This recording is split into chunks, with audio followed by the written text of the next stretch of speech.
La siguiente mesa redonda se llama Impactos sobre las personas y comunidades, niñeces, adolescencias y juventudes. Y nos va a acompañar Carolina Ahumada, de Youth Rise e Intercambios, sí, Asociación Civil de Argentina. También David Órdenes, de Corporación La Caleta, de Chile. Enrique Marcos, de Promoción y Desarrollo Social, PDS de España. Silverio Espinal nos acompañará en línea, él es de Corporación Surgir de Colombia.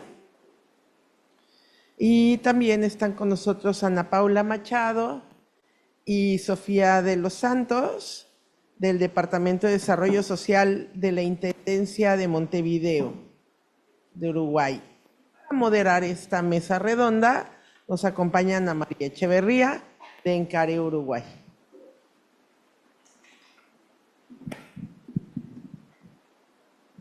Bueno, somos unos cuantos y con muchas ganas de hablar de muchas cosas. Yo brevemente, antes de darles la palabra, quiero agradecer muchísimo a todos los que nos están acompañando. Es increíble, pero tenemos representación del Ministerio de Salud Pública, del Ministerio de Educación, del Instituto de Inclusión Adolescente, del Centro de Rehabilitación del Jahuel, de Un Ciudadela, de Montevideo.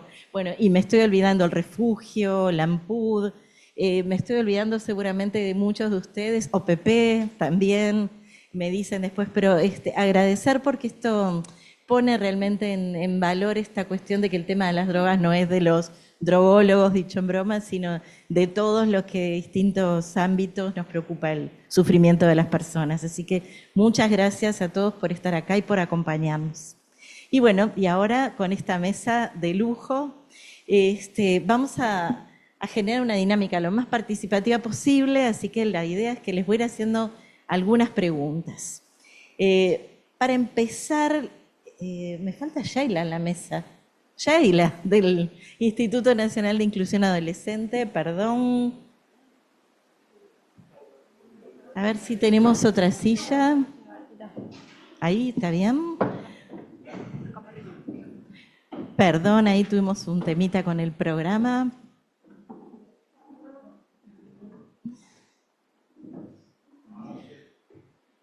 Bueno, Sheila, que trabaja en el equipo del Instituto Nacional de Inclusión Social de los Adolescentes. La primera pregunta viene por el lado, ¿cuáles son los principales sufrimientos que percibimos en niñeces y adolescencias en contextos de vulneración de derechos?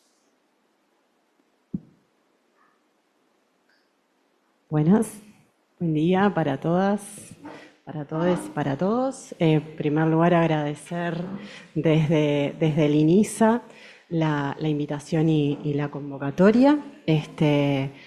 Al doctor Daniel Radillo, que es el actual director del INISA y fue secretario de la Secretaría Nacional de Drogas en el periodo pasado, pero también en nombre de todo el directorio de INISA agradecer a la Riad la invitación en el rol de Ana que se comunicó con nosotros.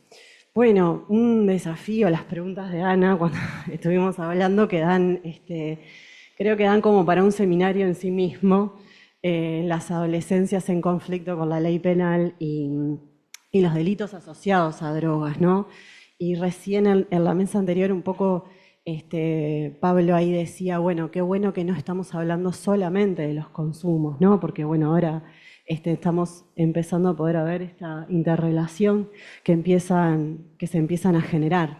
Las adolescencias en conflicto con la ley penal en los últimos años han modificado también sus ingresos por estos delitos asociados a drogas, la comercialización de drogas, esto a partir de los censos que ha generado el INISA junto con UNICEF, crecieron, en el 2018 era de un 2%, ahora es del 19%, o sea, en el 2025, y los delitos conexos a estas situaciones, ¿no? O sea, los hurtos, las rapiñas, que están mucho más vinculados a solventar las bandas de microtráfico en los territorios, ¿no? Las ventas se empiezan a captar a los adolescentes de más temprana edad para la venta, ¿no? En esto más de una venta directa, rápida, ¿no? De más o menos a estos adolescentes se les paga por día 200 pesos, que serían más o menos $5 para la gente que está en el extranjero, en donde, bueno, para estas adolescencias, en donde viven en barrios que recién Niria también nombraba, y Pablo también, que tienen determinadas características en Montevideo, porque estamos muy, muy centralistas, pero que también en el interior. Y eso también marca una diferencia en lo que han sido los delitos asociados a drogas, específicamente al microtráfico, ¿no? O sea, las modalidades que empiezan a ver en el interior del país o que empezamos nosotros también a mirar lo que nos traen las mismas adolescencias en sus relatos. Bajan los delitos, por ejemplo, contra la propiedad privada, pero aumentan las violencias, ¿no? Los traslados de las dinámicas también se hacen hacia los centros de privación de libertad, o sea, ya las características, los perfiles y las formas que los adolescentes habitan la privación de libertad es bien distinta en esto de las violencias a cómo las hacían hace tan solo 8 años atrás, ¿no? Tampoco es mucho, ¿no? O sea, cómo va variando todo eso. También en esto de los delitos conexos y las violencias empiezan a aumentar los homicidios en las adolescencias privadas de libertad, porque bueno, el homicidio es un delito de privación de libertad. Y empiezan a subir también las formas violentas que se cometen estos homicidios y los motivos por estos homicidios, ¿no? Relacionados a los sicariatos, por ejemplo, que también están relacionados, y esto me parece súper importante relacionarlo a lo que tiene que ver con la región. Los sicariatos también de adolescencias que vienen de otros países, como por ejemplo de Brasil. Nosotros tenemos mucha frontera seca con Brasil, entonces eso genera que, bueno, que hay un montón de adolescentes que vienen específicamente a cometer sicariatos, ¿no? En relación a conflictos de bandas. Esto hace también que empiece también otra modalidad de estos homicidios y también las violencias con las que son ejercidas. Sobre todo, bueno, hay un movimiento de la Plataforma de Infancia y Adolescencia del Uruguay en donde todos los días está sacando las formas violentas que empiezan a suceder en los barrios, de cómo se generan homicidios y violencias cada vez, quizás con mucha más violencia, ¿no? Antes esto de que los gurises aparecieran incendiados adentro de un auto no aparecía, y ahora sí. En esto también de la mirada de que la vida termina como no valiendo, ¿no? Un poco relacionado más hacia eso, y el microtráfico, empieza a usar a la adolescencia como una mano de obra barata y prescindible también. ¿Por qué prescindible? Porque si los matan, si se mueren en estos conflictos de banda, no importa, porque hay otros que podemos reclutar, ¿no? Y un poco este reclutamiento tiene que ver con todo lo que hoy hace un ratito planteaba Niria, ¿no? De los barrios, de los contextos, de las comunidades, de los territorios. Pero también esto de los territorios también con mirada de riesgo, ¿no? A veces nosotros pensamos las comunidades como lugares de protección, que sí lo son, pero también en esas comunidades, en esos territorios, existen las otras redes, las redes criminales.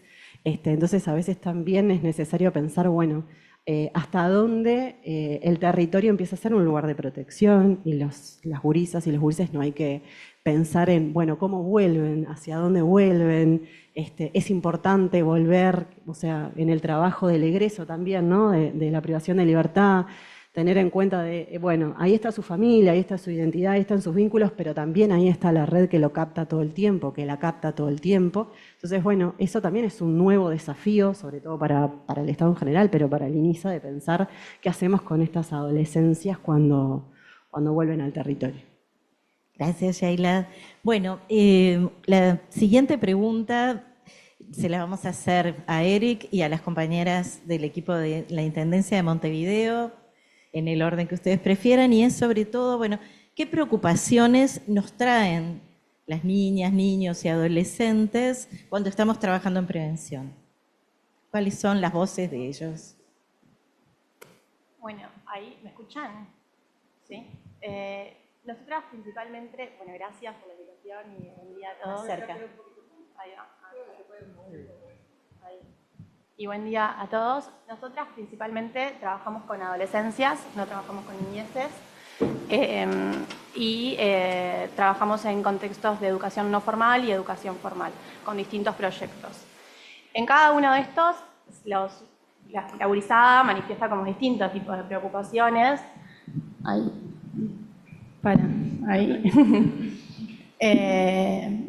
En relación, por ejemplo, a los mitos que existen sobre las sustancias, nosotras trabajamos, por un lado, en prevención ampliamente con distintas sustancias, y si no, tenemos otro proyecto que trabaja con alcohol y bebidas energizantes.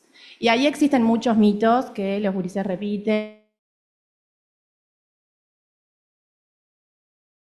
Y bueno, trabajamos bastante sobre eso.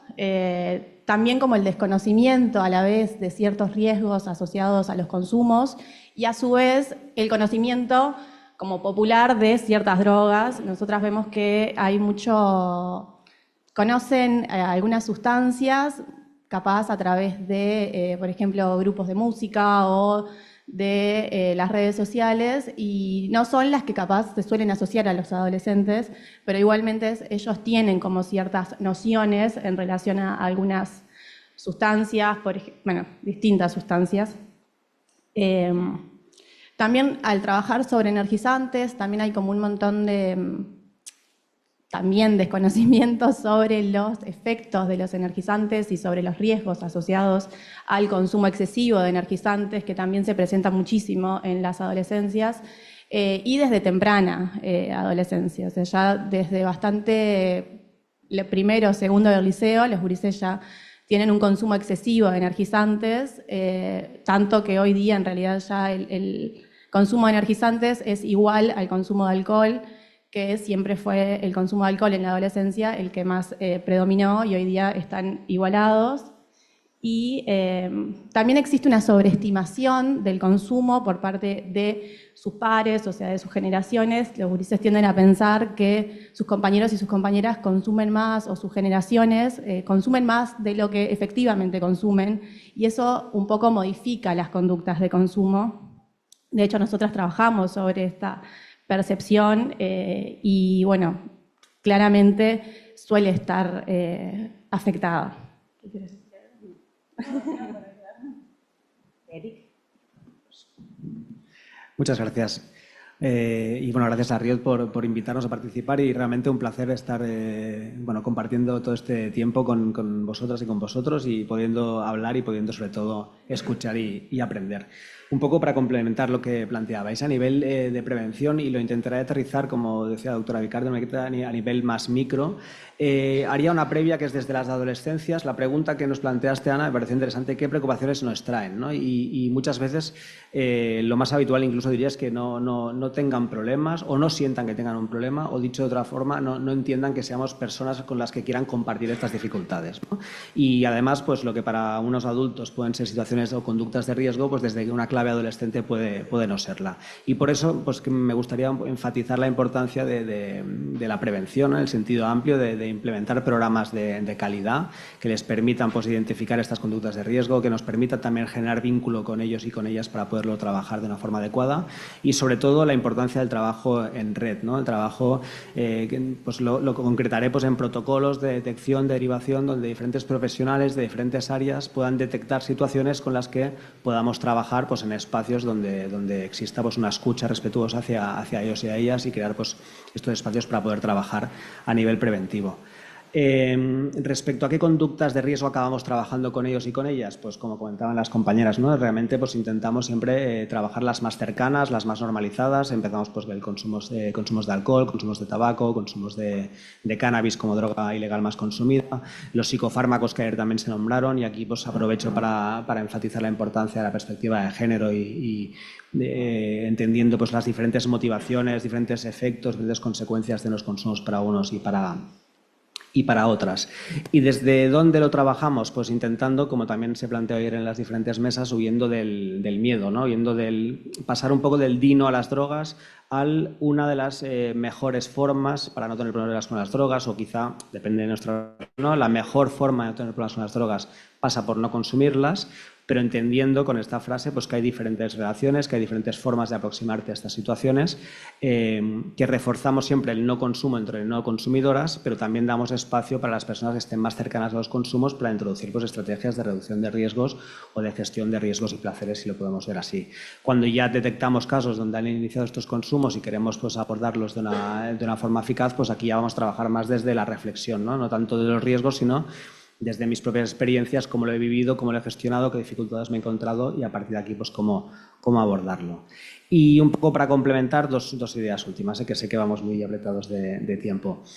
Una de las conductas de riesgo, nuestro caso en España, que están aumentando, que más nos están lanzando los profesionales, tienen que ver con los usos de pantallas. Y aquí, y lo digo en el sentido amplio, pantallas tanto de videojuegos, tanto de redes sociales, como también pues, los mal nombrados juegos de apuestas, ¿no? O apuestas deportivas, por ejemplo, o todo lo que tenga que ver con los contenidos relacionados con violencias, con pornografías, con contenidos de extrema derecha, etcétera, etcétera, ¿no? Yo creo que las pantallas nos ofrecen una oportunidad para trabajar huyendo un poco de las moralinas, ¿no? Intentando trabajar la gestión de riesgos y placeres y trabajar un poco en esta escala de grises donde buscamos las potencialidades evitando en mayor medida los riesgos. Y aquí pues un poco también huir o no poner el foco solo en la mirada de la posible adicción, con lo que todavía falta pues, mucha evidencia para ver realmente qué es lo que conlleva, pero sí entendiendo pues, que tienen muchos mecanismos de lo que llamamos reducción de la fricción conductual, ¿no? Es decir, muchas estrategias para fomentar que nuestro uso sea lo más compulsivo posible y siempre hablamos pues, de la triple A, ¿no? De que son asequibles, son accesibles y sobre todo son anónimas, y aquí pues habría que sumar una cuarta A que tenía que ver con el algoritmo y el entender pues, que estamos relacionándonos con aplicaciones que nos conocen más a nosotros que nosotros a la propia aplicación, con lo cual aquí a nivel de determinante de entorno sería fundamental poderlo regular y poderlo marcar qué pueden y qué no pueden hacer, y no entenderlas como una causa de problemas de salud mental, como quizás se está entendiendo, pero sí como un amplificador. ¿Y qué me refiero? Un ejemplo claro que me viene a la cabeza sería pues un adolescente o una adolescente que está preocupada por temas de alimentación, de estética, etcétera. El algoritmo lo único que va a hacer es mostrarle más información y más contenido sobre este tema, con lo cual pues, el síntoma se retroalimenta a sí mismo.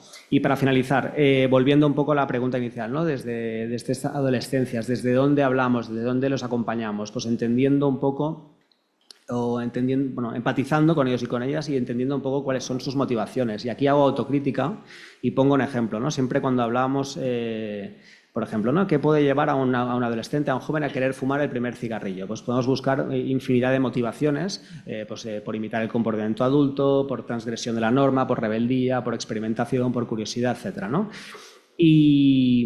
Y de alguna forma esto, con el caso del tabaco, lo ejemplifica muy claramente, ¿no? Cuando alguien nos fumamos el primer cigarrillo, no te sienta bien, ya sabes lo que es, sabes un poco cómo sabe, sabes un poco lo que... muchas de estas motivaciones caen. Entonces, para mí la clave está en por qué fumamos el segundo cigarrillo, ¿no? ¿Y por qué digo autocrítica? Porque hemos puesto mucho el énfasis en la adicción. Es verdad que la nicotina es de las sustancias con un potencial adictivo más grande, pero del primer al segundo cigarro todavía no te has enganchado, ¿no? Y aquí hay otros elementos que están en juego, que se han ido nombrando durante los 2 días que llevamos, que es entender un poco pues, dónde viene esta motivación y quizá los 3 elementos fundamentales serían pues, la búsqueda de autonomía, ¿no? De ser mayor, de diferenciarme del adulto, quizá no tanto en el caso del tabaco, pero sí en otras sustancias, una forma de regulación emocional y sobre todo todo lo que tenga que ver con el sentido de pertenencia, ¿no? Y aquí pues crear mi propia identidad, cómo me muestro y cómo me planto delante de los demás, ¿no? Y entonces, bueno, con todo esto simplemente para acabar, pues entendiendo simplemente pues, que la prevención no es únicamente, aunque también es dar información sobre los riesgos, sino es, pues, bueno, es crear estos espacios de escucha, ponernos a su lado, respetarlos, entenderlos y de alguna forma pues, hacerles partícipes de todo este tipo de intervenciones para que sean pues, lo más eficaces posibles. Muchas gracias. Bien, bueno, voy a pedirles ahora a Carolina y a David que me acompañen a pensar el tema de la vocería de los niños, niñas, adolescentes y jóvenes. ¿Qué tanto espacio le damos a la palabra de las niñeces y de las adolescencias los que estamos trabajando en estas cosas, ¿no? Tanto ellos pueden decir, ellas, pueden hablar y decirnos cuáles son sus sufrimientos, sus problemas, sus reclamos, sus aportes, sus posturas. Yo trabajo con juventudes, así que quizás por una cuestión más etaria lo dejaría empezar a David. Bueno, está bien, vamos por las juventudes entonces. Bueno, muchísimas gracias Riod y a Ana por las preguntas y a la mesa, es un placer estar acá. Por mi trabajo más específicamente en Youth Rise me toca la enorme tarea de coordinar una red de casi 50 voluntarios de todo el mundo, literalmente, de todo el mundo.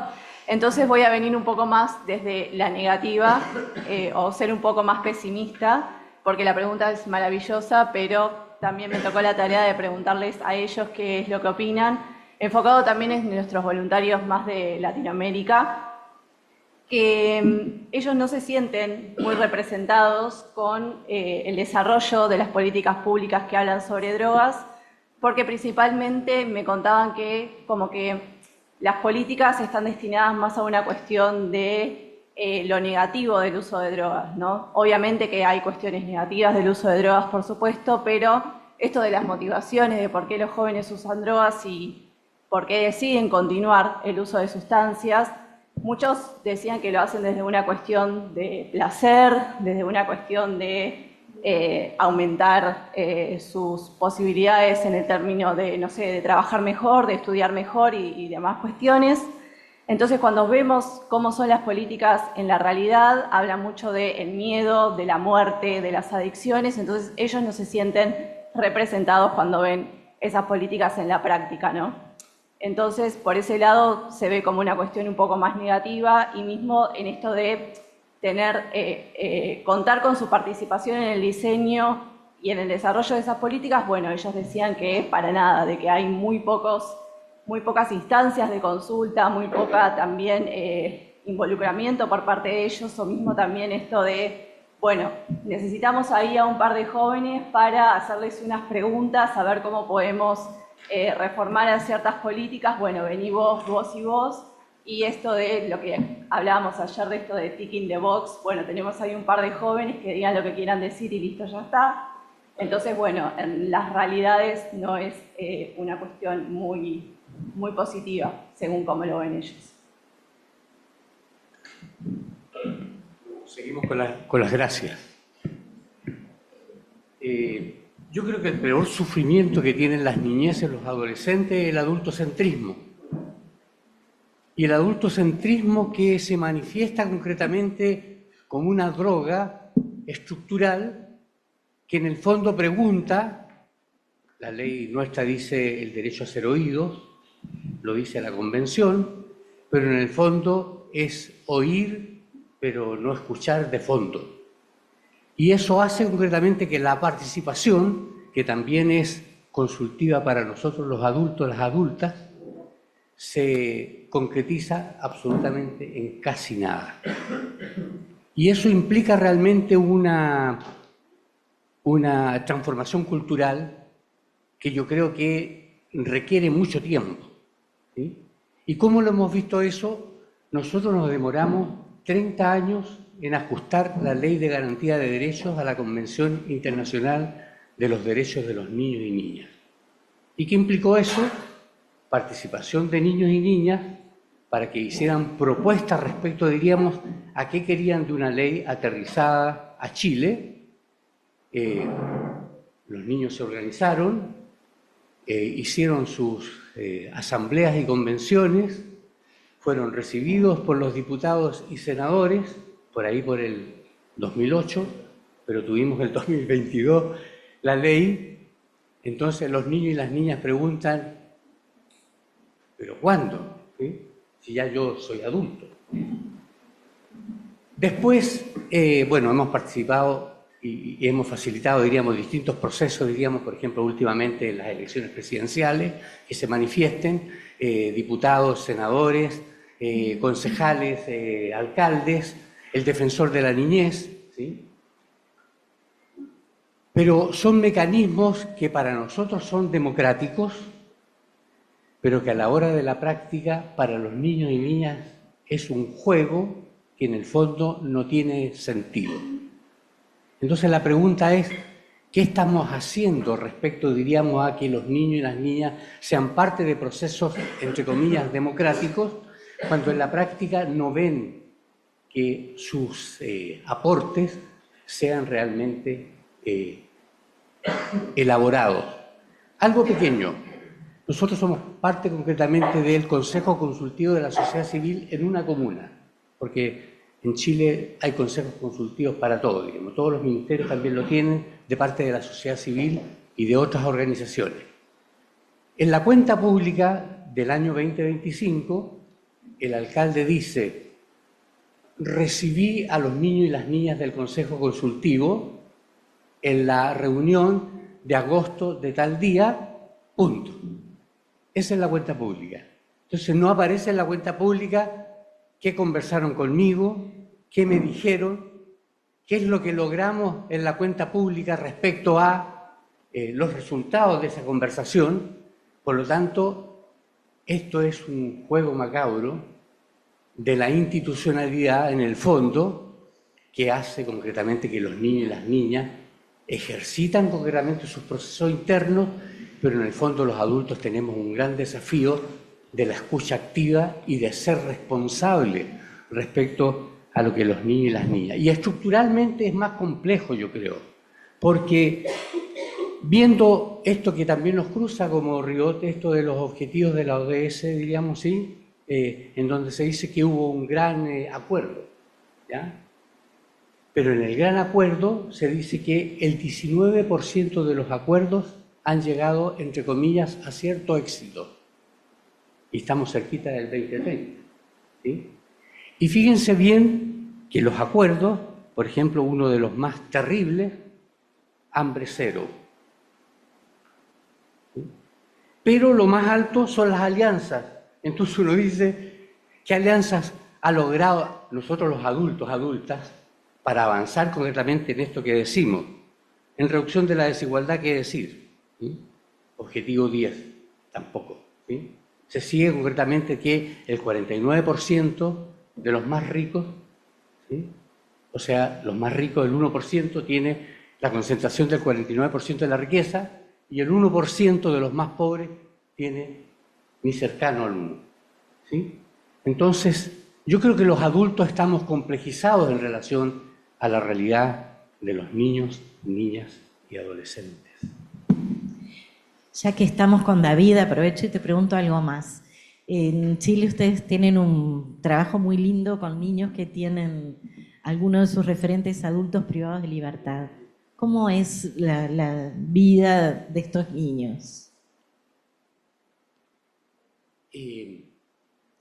Yo creo que los niños, niñas en realidad nos complejizan bastante porque casi la mayoría, diríamos, son de sectores populares.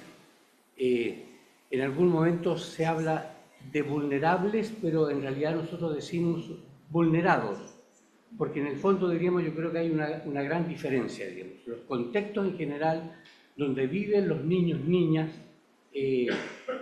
son complejos, porque en realidad van a escuelas precarias, ¿sí? Sector cerca de sus territorios, en desigualdad concretamente escolar, con dificultades concretamente de salud, ¿sí? Con pertenencia generalmente, diríamos, de la persona que les acompaña, que generalmente son mujeres que no tienen trabajos, diríamos, permanentes, sino que trabajos temporales, precarios también, ¿sí? Sus padres generalmente son los que están presos, a veces acompañados de sus abuelas, porque también, en algún caso, diríamos, también su madre está presa, pero mayoritariamente son hombres los presos, ¿sí? Y eso implica que, en general, el mayor efecto, en el fondo, es que viven una precariedad de hambre, una precariedad concretamente en el territorio. No es una comunidad, entre comillas, violenta, sino que son sectores específicos de la comunidad en donde están erradicados concretamente estas familias, ¿sí? Que además son estigmatizadas, por lo tanto los niños, niñas, independientemente de eso, es complejo. Ahora, ¿cuál ha sido en realidad en el fondo lo complejo también más estructural? que el trabajo es un trabajo a corto plazo, ¿sí? Son proyectos específicos del Ministerio de Desarrollo Social, por lo tanto duran en determinado momento un año, empieza el periodo de alguna manera de buscar la familia, que te lleva 2 o 3 meses, si te lleva, y después cuando termina el proyecto, si has trabajado concretamente un periodo de 6, 7 meses, es muy poco para una edad concretamente que va generalmente, diríamos, de 6 a 12, 14 años, diríamos, con los jóvenes hasta los 18 es más complejo, y en general la primera niñez, que es importante, ¿sí?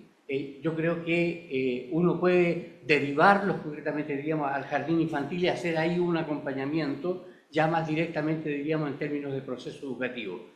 Pero es posible durante un periodo que los niños y las niñas se organicen, ¿sí? 8 niños, 12 niños, ¿sí? Para desarrollar concretamente acciones o actividades colectivas en común. ¿Cuál es el desafío en el fondo de la sociedad civil? Es cómo encontrar alternativas o posibilidades cuando nos trasladan a otros territorios, porque postulas concretamente en territorios distintos, cómo haces continuidad en esos territorios donde has empezado un proceso de trabajo, a lo mejor de permanencia de una pequeña organización de niños y niñas en la perspectiva de protagonismo niñez, ¿sí? Ese desafío es complejo, ¿sí? Pero los niños y niñas son niños y lo que te piden es jugar, que se entretengan, salir de la población, ir a la plaza, ir a un balneario, salir a una montaña, ¿te fijas? Entonces, en el fondo, los niños lo que quieren es vivir. Muy bueno, ya que veía a Sheila que asentía, aprovechamos y te preguntamos por el perfil de los chicos de INISA. Brevemente, porque estamos cortos de tiempo. Bueno, a todos les voy a pedir que sean breves. Un poco lo que traía acá el compañero, ¿no? Son la mayoría de territorios que son bastante o muy vulnerados, en donde, bueno, la presencia del Estado quizás no alcanza, pero no alcanza también por las dinámicas que se van dando, que cada vez son más rápidas, ¿no? Antes capaz que diseñábamos para un proceso más largo y una evaluación más larga, y ahora en determinados territorios se requiere ir mirando como en la constante, ¿no? O sea, qué es lo que va pasando para poder ir rediseñando y repensando qué ir haciendo, ¿no? Para poder, de alguna forma, no sé si ir más rápido, pero bueno, ir como a la par de esta captación. La mayoría de las adolescencias que están en el INISA tienen el 65% actualmente de algún familiar preso. O sea, hoy en día. Los que pasaron por el sistema han tenido de 2 a 3 familiares presos en algún momento. Entonces eso también habla de una caracterización de los perfiles. Tenemos un porcentaje muy alto de las adolescencias desvinculadas del sistema educativo, ¿no? Que es como factor también de protección, y desvinculadas también. Creo que el sistema educativo, el liceo, la UTU, la escuela, también la educación no formal, ha hecho mucho para volver a captar a estas adolescencias. Pero bueno, quizás ahí también es pensar estas lógicas de captación que se dan, ¿no? El dinero rápido, el acceso a poder, el estatus también, ¿no? Dentro del barrio, estas adolescencias. Ana me hacía una pregunta que me quedó haciendo mucho ruido la otra vez y me decía, bueno, portadores de qué sufrimientos o de qué otros sufrimientos son estas adolescencias. Y a mí la primera palabra que se me venía era de ausencias, ¿no? Sobre todo ausencias. Y sobre todo del abandono y la ruptura también de los modelos o de las adulteces referencian de estas adolescencias, ¿no? No solo de la familia directa, sino de la comunidad, del barrio, el liceo, la escuela y de todos los actores que en diferente escala, más cerca, más lejos, estamos. Entonces, bueno, hay una caracterización que tiene que ver con estos datos también que arroja el nuevo censo. Gracias. Bueno, la siguiente pregunta es la penúltima, después vamos a pedirle a Silverio un cierre con una pregunta intensa, pero ahora para Carolina, para Eric, para las compañeras de la Intendencia, Ana Paula y Sofía, la idea de, bueno, desde qué fortalezas los jóvenes, los adolescentes y los jóvenes pueden aportar y cuáles podrían ser por dónde podrían ir los aportes a las políticas de drogas. Yo creo que hay algo bien interesante que sale acá, si uno lo piensa en contraste con el aporte de Pablo de hoy, que decía, bueno, cómo la sociedad los ve desde un lugar muy negativo, poder mirarlos desde otro lugar, desde el lugar del sufrimiento que el mundo adulto les genera, pero también desde este otro lugar de la fortaleza, ¿no? Así que, Carolina. Sí, yo, algo muy corto, volviendo también a lo que decía la mesa anterior, esta posibilidad de agencia, ¿no?, con los jóvenes. Encima, también hablando con ellos, hay como una cierta dificultad en definir esta población, porque ya lo dijo la filósofa número 1, Britney Spears, no son mujeres ni tampoco niñas, no son hombres ni tampoco niños, y también cuando vas, no sé, por ejemplo, a hacer estudios demográficos, ¿qué es ser joven? Según la ONU, de 18 a 34. Che, pero hay un montón de diferencia de edad ahí, hay las dificultades o las preguntas son muy distintas entre los 18 y los 34. Entonces, bueno, desde esa dificultad, no me voy a poner a hablar de eso ahora, pero sí me parece que lo principal es darles posibilidad de agencia a las juventudes con las riquezas de sus diferencias, de las diferencias en los territorios que habitan, también de sus diferentes contextos. Hay juventudes que son súper académicas y pueden ser invitadas a participar de investigaciones, de consultas, de lo que sea. Hay otras juventudes que son más militantes, hay juventudes que son más de base. Y bueno, entre toda esa riqueza me parece que ahí habita la posibilidad de poder escucharlos y eso básicamente, escuchar lo que tienen para decir y los aportes que pueden dar en las problemáticas y las dificultades que habitan, me parece. Hola a todos, todas. Bueno, nosotras, como decía Sofi, trabajamos con adolescencias, entonces en ese sentido algunas de las fortalezas que observamos tienen que ver con la curiosidad, que creo que es algo que después, quizás cuando vamos creciendo, veo que nos vamos acostumbrando a la rutina y a la vida más adulta y perdemos como esa curiosidad o esas ganas de explorar que creo que las adolescencias lo tienen y que tienen que ser acompañados por adulteces que estén abiertas al diálogo y que puedan como brindar quizás entornos seguros donde explorar y donde ser curiosos y curiosas. También hay una apertura por parte de ellas y de ellos para poder hablar de estos temas y muchas veces como esta búsqueda de espacios de escucha que muchas veces se da entre ellas y ellos mismos como este sostén de pares, pero que me parece que también es interesante pensarnos en realidad a nosotras las adultas en estos roles más de acompañamiento de las adolescencias para poder rescatar esas fortalezas, poder escuchar qué es lo que necesitan, qué es lo que podemos aportar, más que estar como en esto más adultocéntrico que viene un poco en la línea de lo que venían diciendo las compañeras y compañeros, que eso, recuperar un poco la capacidad de agencia y poder ser más acompañantes de esas adolescencias y no tanto desde el rol más rector.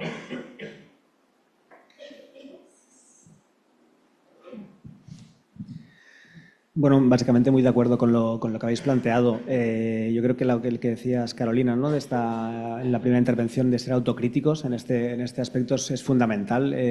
Cada vez tenemos más certeza de que debemos escucharlos y no solo oírlos, ¿no?, que decía David, y a lo mejor acercarnos un poco no desde la mirada solo de los riesgos y las problemáticas, sino también desde lo que ahora decíais, ¿no?, precisamente las potencialidades y las fortalezas de esta etapa vital, ¿no? Una etapa vital pues que suele ir acompañada de creatividad, suele acompañada de sensibilidad social. Y que son los y las que están más conectadas con las diferentes realidades con las que están conviviendo, ¿no?, tanto a nivel físico como a nivel digital. Me vienen a la cabeza varios ejemplos. Son ejemplos pequeños, pero sí que es verdad que ahora en Cataluña, en España, se está desplegando la Ley de Protección del Menor, que es una ley que de alguna forma pues recoge, entre otros aspectos, el hecho de escucharles y tenerlos en cuenta en la elaboración de cualquier programa, antes, durante y después, y nos está ayudando un poco a integrar esto desde el primer momento en la elaboración de programas. Y, por ejemplo, ahora estábamos trabajando en los contenidos de una exposición de prevención de drogas para la Diputación de Barcelona y lo que se ha hecho es en las diferentes fases pues, generar diferentes grupos, intentando que no fuera solo un check, ¿no? De decir, vale, hemos escuchado a 3 chicos y chicas, sino intentar realmente acercarnos a diferentes grupos, de diferentes perfiles, qué opiniones tienen, qué consideran, y realmente yo creo que hemos de ser capaces de generar una buena dupla de trabajo entre lo que dice la evidencia, lo que sabemos que funciona. A veces nos van a pedir que planteemos aspectos que sabemos que pueden ser incluso contrapreventivos, es decir, acompañarles a entender qué es lo que sabemos que funciona, pero sobre todo adaptarlo a sus lenguajes, a sus realidades, a sus situaciones, y en este caso pues nos pedían principalmente que elimináramos cualquier contenido que tuviera moralina detrás, que las situaciones fueran más reales, más cercanas, y nos dieron muchísimos ejemplos.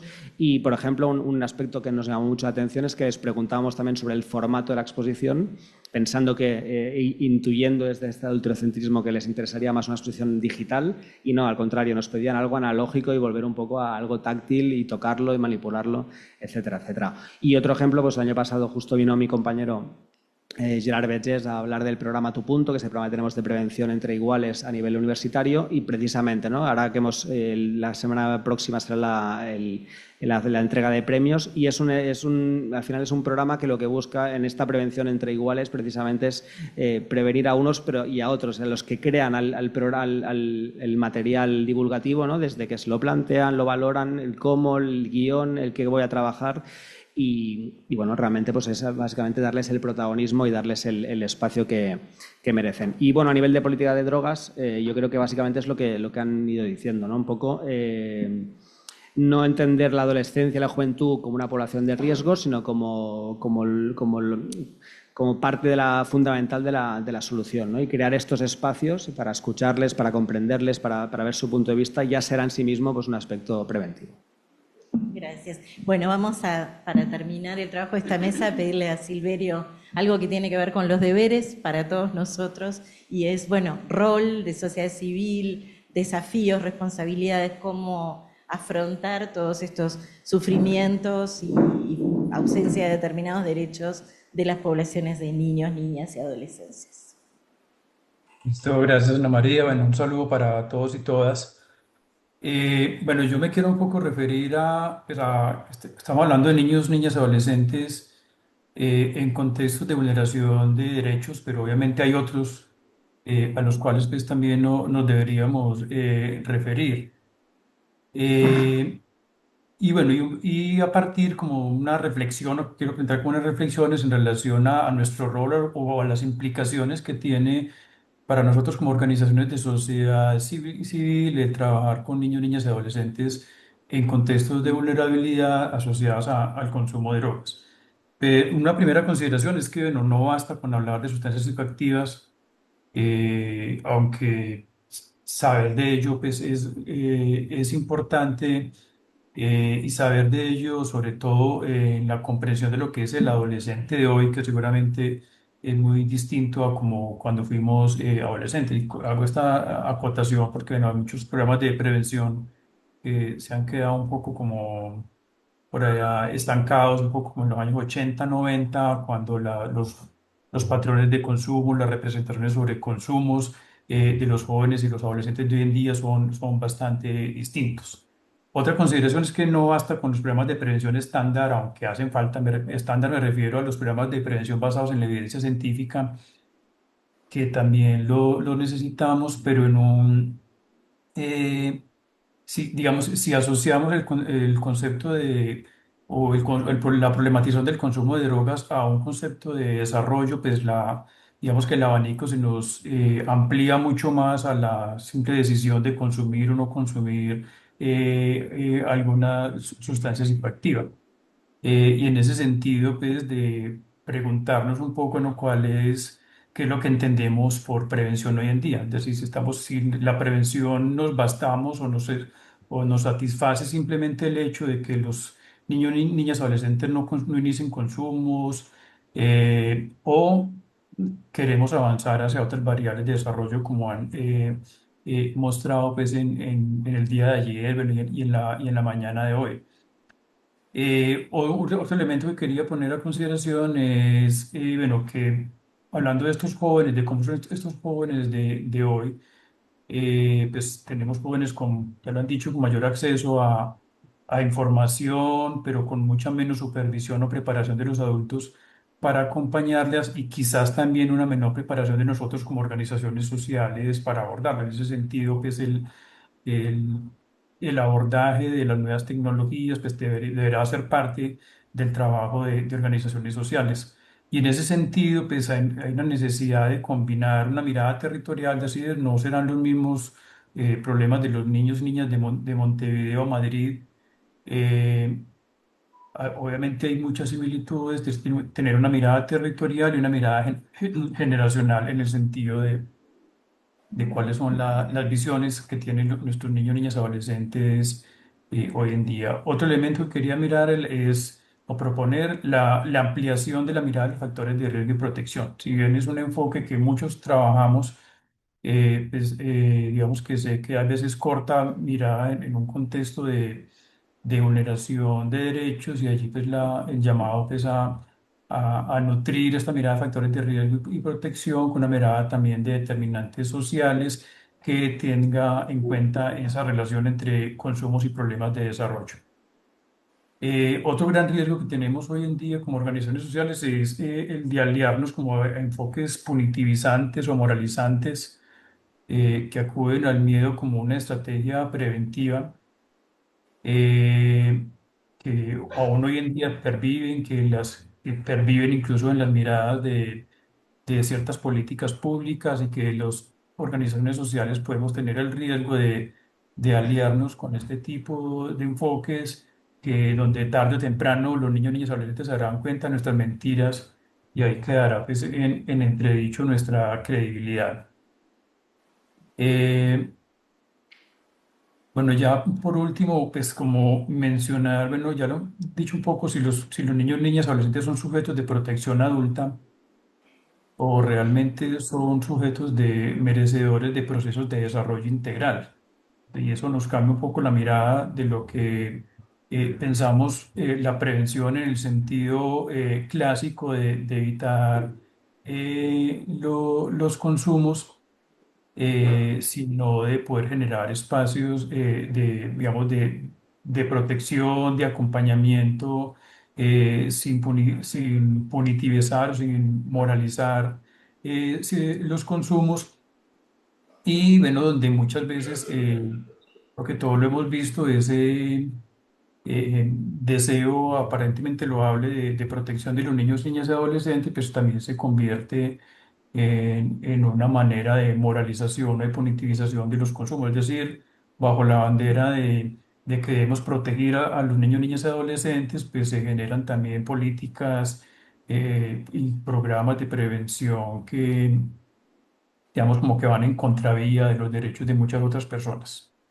Entonces, como organizaciones de sociedad civil, pues es como la pregunta de que tanto nos posicionamos como repetidores de esos discursos hegemónicos, sin ninguna crítica, sin ninguna autocrítica, o realmente como unos gestores, como unos intermediadores entre las necesidades de niños, niñas, adolescentes, de sus comunidades, de las políticas, de los programas o de las estrategias pues, que buscan ayudarlos en reproducir la marginalidad y sin reproducir discursos de quiénes son los buenos son los que no consumen, los buenos son los que consumen, los malos son los que no consumen y generar pues, una mayor polarización.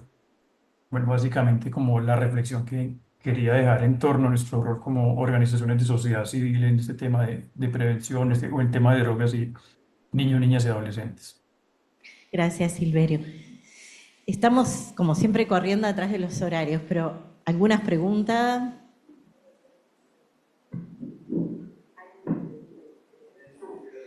A ver. Sandra Lorena está levantando la mano. A ver si puede mandarla en el chat, la pregunta. Sandra, ¿hay alguna pregunta por aquí presencial? Mientras, después damos paso a las del Zoom.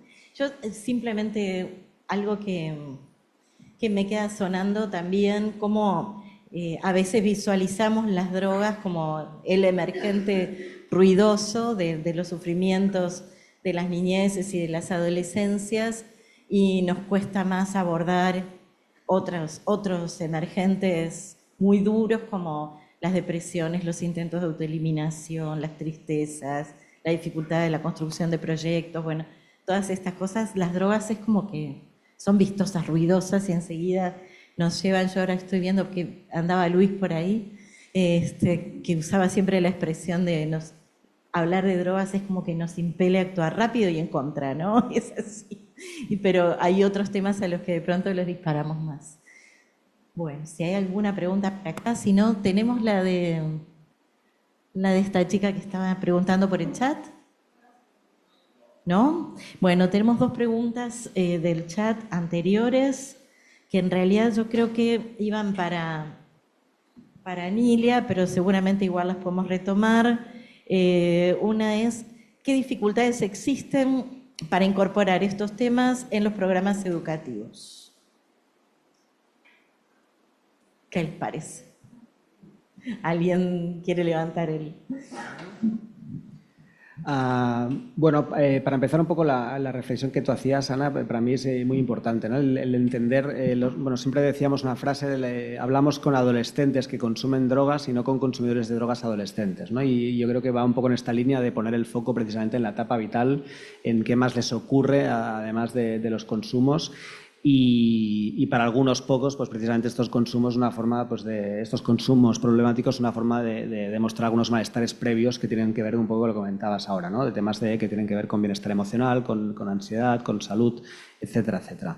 A nivel educativo, dificultades. Bueno, el ámbito educativo sabemos que tiene muchas potencialidades. Tenemos a una población captiva y con lo cual pues no aprovecharlo, la verdad es que es una pena, pero por el otro lado también les exigimos mucha carga a docentes respecto a diferentes tipos de intervenciones sobre drogas, sobre sexualidad, sobre pantallas, sobre infinidad de cuestiones que nos interpelen, ¿no? Yo creo que más que dificultades tenemos que encontrar formas de trabajar a su lado, entender también cuál es la lógica que hay detrás de los diferentes sistemas educativos y ofrecerles herramientas que les sean útiles y no les generen más trabajo. Es decir, un ejemplo para mí fundamental es tener en cuenta, pues en el caso nuestro catalán, pues hay una serie de competencias transversales que tienen que trabajar en educación secundaria, hay unas competencias de cada tipo de asignatura y lo que intentamos hacer es vincular precisamente todas las propuestas educativas a nivel preventivo que les sirvan de alguna forma para tener sus rúbricas y poder capacitar a adolescentes y jóvenes para algo que ya tendrían que hacer, con lo cual no les estás exigiendo un trabajo adicional, sino que les estás ofreciendo herramientas para trabajar en lo que ya tienen que trabajar, ¿no? Para mí esto ya sería un elemento clave. Y el otro aspecto para mí fundamental en centros educativos tendría que ver con todos los determinantes que antes comentabais también de entorno, ¿no? No solamente lo que trabajamos con adolescentes y jóvenes a nivel más quizá psicosocial, sino pues acompañarles también en una normativa de organización, de funcionamiento del centro educativo que prevea ya qué se puede y qué no se puede hacer y qué acciones se pueden, qué consecuencias o qué pasará dependiendo de qué se haga, ¿no? Y en este qué pasará o en estas consecuencias no estoy hablando solo de elementos punitivos ni mucho menos, sino de crear pues también espacios que antes comentabais, ¿no? Pues espacios de escucha donde se detecta un caso y se atiende de forma lo más precoz, lo más inmediata posible, o donde una familia se acerca al tutor o tutora con una preocupación y le ofreces pues una respuesta pues muy inmediata. María. Muchas gracias y gracias por todas las presentaciones, intervenciones.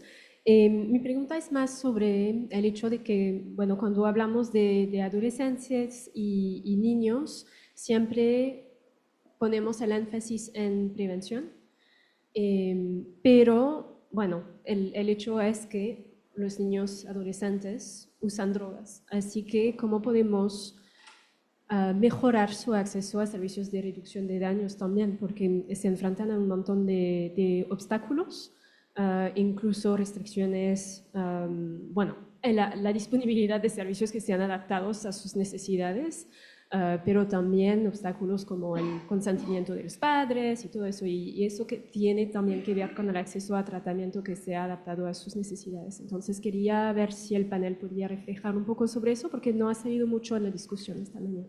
Gracias. Tenemos una pregunta de Fabián también, la hace, después ustedes responden las dos y cerramos. Hola, buenos días, gracias. mí lo que me pasa mucho cuando escucho esto es la dificultad que tenemos de acordarnos que fuimos chicos y adolescentes. Y escucho políticas y proyectos, y digo, nos olvidamos de esto. Nosotros hace un par de años venimos haciendo un trabajo que tiene que ver con la historia de vida, que tiene que relatar la persona, la tiene que perder un tiempo, y hacemos un viaje para hacer esto. Y su historia de vida termina en la primera parte de la historia cuando tuvo contacto con el consumo. Y es impresionante todo lo que vimos, decir, claro, con todo lo que pasó, lo mínimo que puede hacer es consumir. Y me pasa esto muchas veces, digo, che, trabajamos con adolescentes o hay política para y nos olvidamos de esto, y hay un montón de cosas, ¿no? Nos cuesta hablar de suicidio, nos cuesta hablar de apuestas, nos cuesta hablar de un montón de temas. Yo pienso que tenemos el librito, supuestamente, de la sustancia, y nos faltan muchas respuestas sociales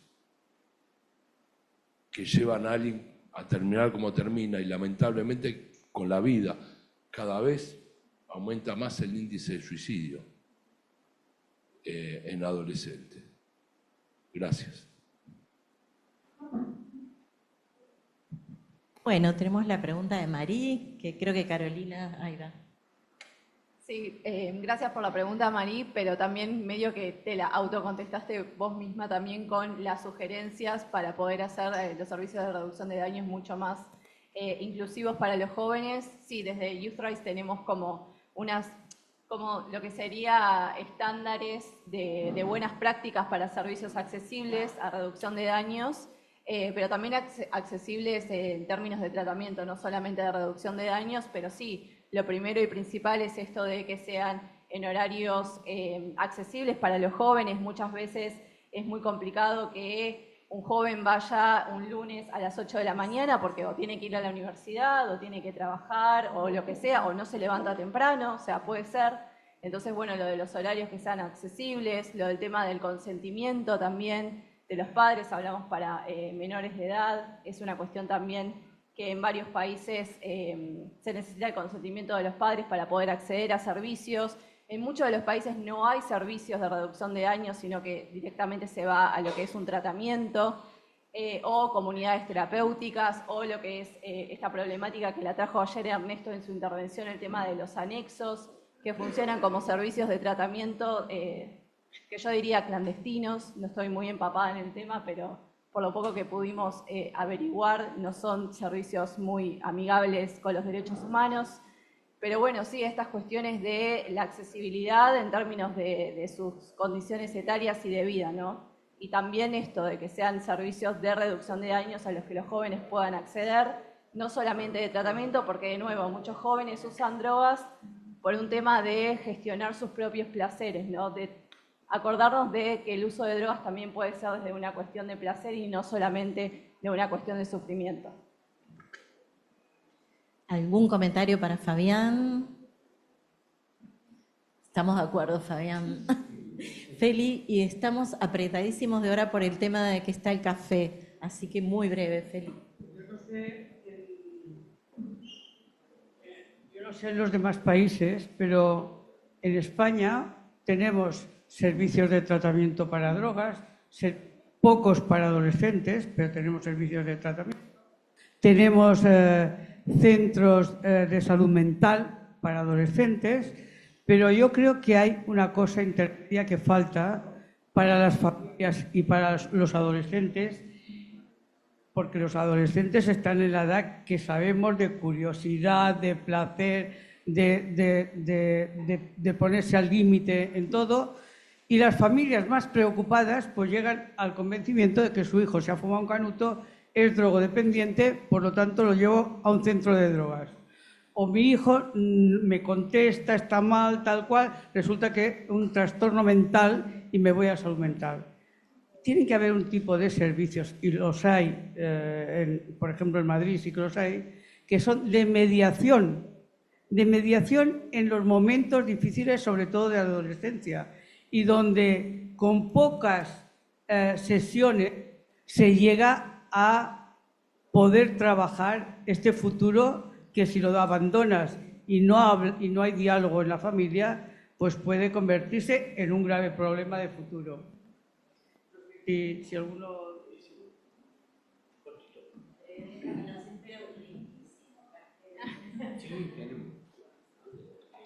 Está prendido. Mira, yo creo que en el caso de nosotros la fortaleza ha sido que las juventudes han salido a la calle. Todo el proceso de los pingüinos, todo el proceso, diríamos, del impacto social. En el grupo de las marchas, todo eso, había cabros que piteaban y que también se drogaban. Pero si no hubiera sido por eso, no hubiera habido un movimiento social. Entonces no nos fijábamos en el fondo en que estaban piteándose, sino que realmente había un movimiento social necesario. Y que están empezando ahora los estudiantes en contra del CAS también y de lo que pasa en Chile. Eso yo creo que también mirarlo, porque en definitiva también la especificidad a veces nos impide mirar, diríamos, los contextos globales que nos favorecerían realmente avanzar. Y después hay una experiencia muy chiquitita que yo creo que fue cuando se llamaba Servicio Nacional de Menores en Chile, una experiencia donde nos daban posibilidades a las organizaciones no gubernamentales de acceder concretamente a trabajar con niños en sectores de mayor vulneración. Entonces nos daban 100 cupos, por ejemplo, ¿sí? Pero no nos pedían si este era drogadicto, si la mamá tal, de la mamá cual, los que llegaran. Y el servicio, bueno, y se hicieron actividades culturales, talleres, paseos, qué sé yo, comíamos, diríamos, de todo, lo que realmente es un derecho. Y ellos mismos comprobaron de que en ese territorio no lograban concretamente que los niños pasaran a situaciones de mayor complejidad. Por lo tanto, disminuían concretamente esta posibilidad de pasar a tus otros servicios que tienes ahora, ¿sí? Y eso yo creo que fue muy significativo. ¿Y qué significó eso? Que llegó una directora, diríamos, no se olviden del apellido, Labraña, ¿sí? Que los retiró. Y ellos mismos evaluaron de que habían sido positivos. Entonces, también depende, ¿sí?, de las direcciones, cuando realmente hay una evaluación con evidencia, como dicen, y que después realmente desaparece.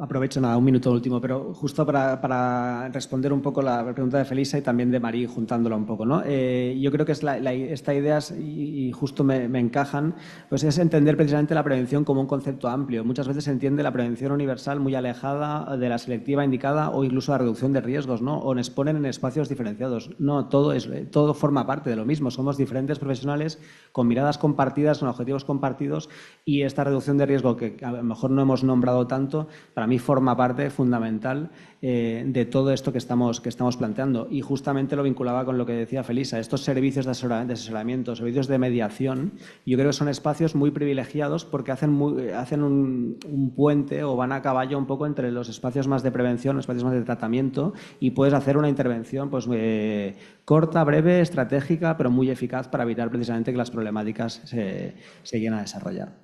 Los invito a seguir charlando de todo esto en el salón de al lado con un café. Pero, muchas gracias.